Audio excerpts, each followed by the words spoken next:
Hola, sóc la Mar de Pol·len, editora de la novel·la Secundina, crònica de la putrefacció, del prolífic Jordi Martí Font.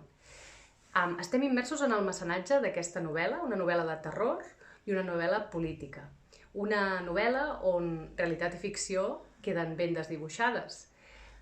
Aquest títol, Secundina, serà el segon títol de la col·lecció Narratives, de novel·les amb fondària social. I avui us volia explicar que serà un llibre, com tots els que fem a Pol·len, que comptarà amb el segell de l'Institut de l'Ecoedició de Catalunya. Per tant, que tindrem en compte com preservar la natura a través de l'edició d'aquest llibre. Serà un llibre produït localment, un llibre que tindrà papers certificats, o reciclats i certificats, i a més tindrà la motxilla ecològica que explicarà els impactes i els estalvis assolits a partir de la producció del llibre. Així que doneu-li suport, reserveu-lo a través de Verkami i sobretot llegiu, llegiu i llegiu.